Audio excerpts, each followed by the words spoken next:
Tinowing ang mga nakaparadang motor sa harap ng Veterans Hospital sa may Mindanao Avenue.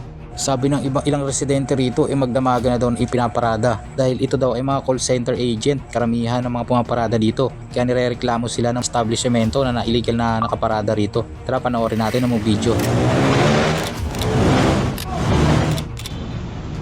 Ay, marami ito ha. Ito yung mga isa sa mga nirereklamo dito. May nakalagay na, bawal pumarada dito. Yun din oh.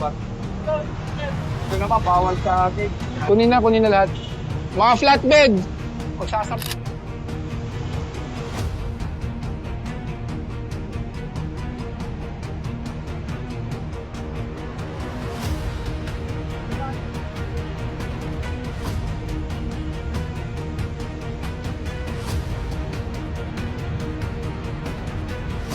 Nasa 20 yung tinitikitan dito ngayon at mayroong posibleng masampa sa tow truck.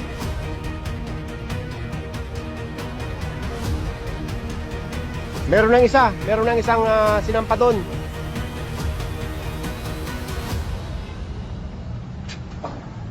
Ayon sa mga tiga dito, ito yung building eh.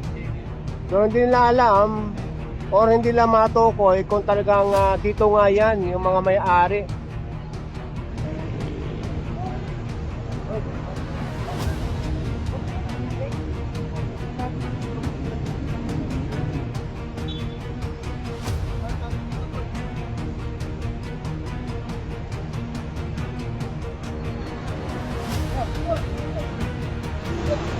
Ano nga daw karamihan mga call center. So talagang ginagawa na overnight iniiwan. Kasi, tuwing gabi yan dyan. Puno. Pero sir, isa pang problema namin dyan, yung Vendors. mga oil na vendor. Pa-operate ka rin. Kasi sabi rin mo,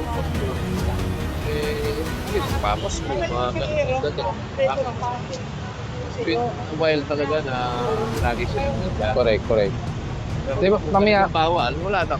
bawal talaga sila eh. Ang amin lang naman, for that, yung ilan pero nga, ilan lang na yung pound, more than 20 ba? More than 20 yan. Tatlong truck yan eh. 1, 2, 3, 4. 4 na truck ang nasampahan ng motor. Actually, 5. Yung isa hindi na puno. Parang 4 lang or 5 lang yung sakay.